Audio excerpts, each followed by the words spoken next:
Hello, everyone. Welcome to our talk about costs. And I want to put this topic, the cost of production, into perspective in the entire class. And the way I'm going to do that is what I want to do is I want to talk about what we've been discussing so far kind of is like a pyramid, right? At the base of the pyramid, the core concept of the class is economics is the study of choice. Oops, sorry, my pen does that sometimes. Rid of that. Study of choice. And you can't make a choice unless you have a goal. And our goal, it keeps doing that. And our goal is profit maximization.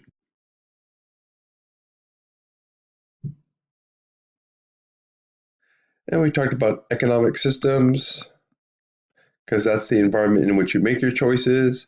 Then we talked about supply and demand. That's a key element in the free market system, which is a key element in every economic system around the world.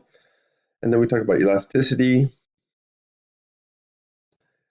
especially price elasticity, and we looked at how your pricing decisions impact your revenue. And remember, profit is total revenue minus total cost. So you can see why price elasticity is very important, because any decision that you make that impacts your revenue says something about profit maximization. Now we're going to be talking about costs. And we're going to be asking one specific question. How do your output decisions impact your costs? And that's the other side of the profit equation. So you can see where this chapter kind of comes into place here. So let me just erase everything here. Get out of here. Okay.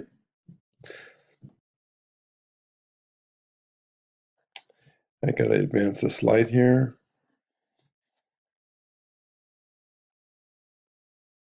Oh.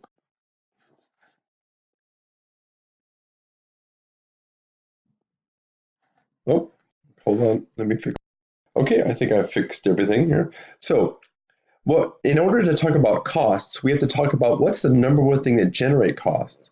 And the number one thing that generates costs for most businesses, especially in manufacturing, is production. So production generates costs. Now there are other costs associated with there are other costs that are not associated with production. For example, your marketing costs, your taxes, your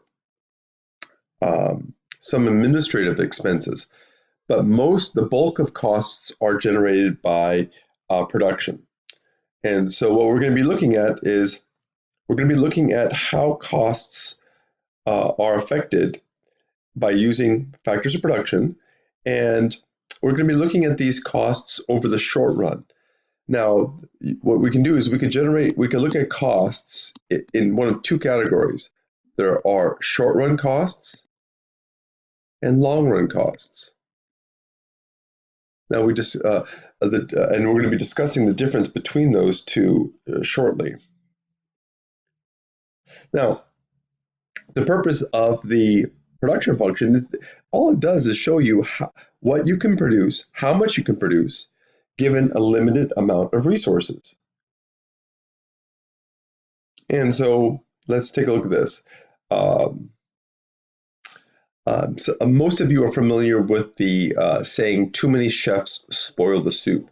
Now, what do I mean by too many chefs spoil the soup? Well, if you're in the kitchen and you're cooking and someone asks you that or tells you, hey, I think that soup needs more salt or it needs more spices, you could say, hey, too many chefs spoil the soup. That's a fancy way, that's an indirect way of saying, get out of my kitchen, don't bother me. Well, we're going to be using that saying slightly differently. We're going to be looking at it literally.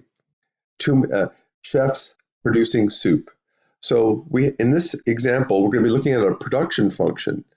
And what are we producing? We're producing soup, right?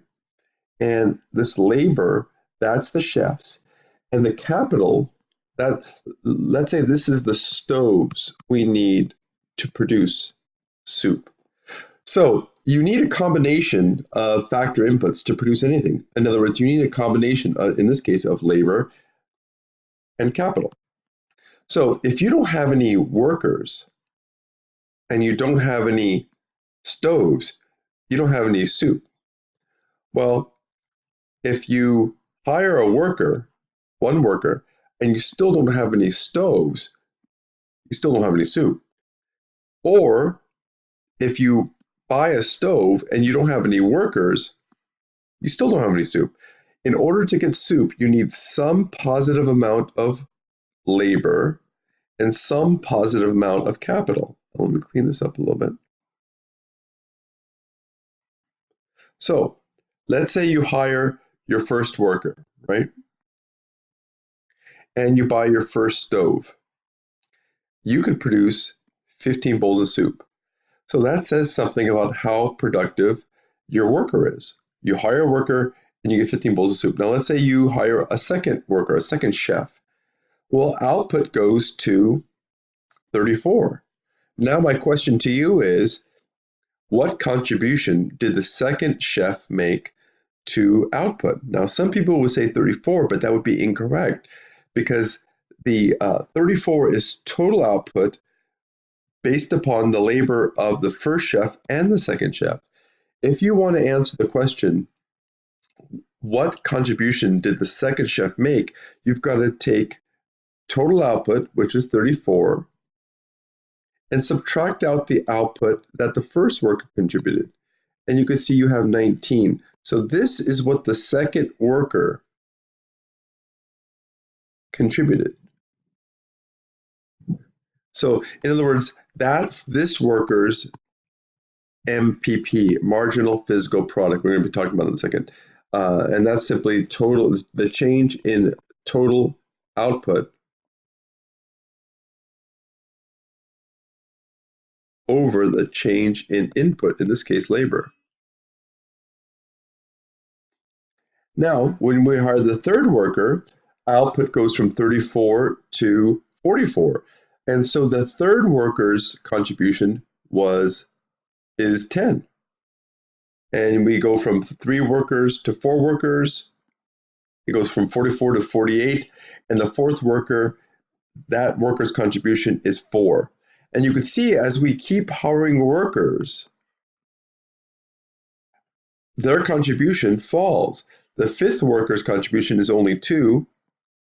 The sixth worker's contribution is only 1. The seventh worker didn't contribute anything. And it seems like the eighth worker is actually eating soup because we had 51 bowls total when we had 7 workers. When we get 8 workers, we have only 47 bowls. So output actually fell by 4 bowls.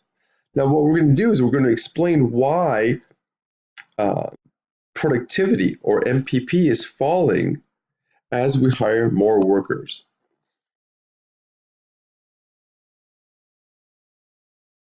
Now, in order to talk about this, we got to distinguish between the short run versus long run. And it's pretty simple. When you have something that's fixed, when you have a fixed input, we're in a short run scenario because in the long run, all inputs are variable. Let me give you an example.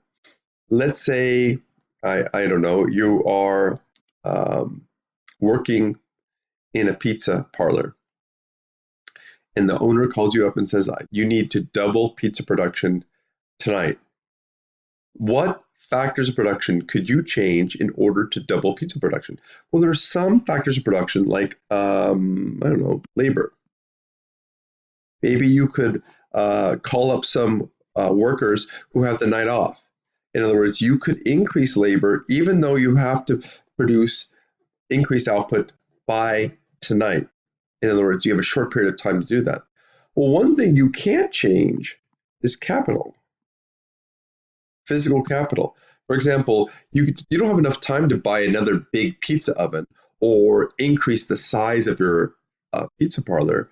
In other words, this factor of production is held fixed. I'm putting a line above it. You know, when you, let's say 8 is fixed, you put a little line above it there. Labor is fixed. So if something is fixed, this must be a short run scenario. Now, if I told you you had to double pizza production this year, and the month is currently June, let's say, you have enough time to increase labor, and now you have enough time to increase capital. You have enough time to buy a new pizza oven, or even expand the size of your pizza parlor if you've got, 6, 7 months to go. So if you have enough time to change all inputs, you're in a long run scenario. So what we're going to be discussing in the next video are how short run constraints change, how costs change during the short run.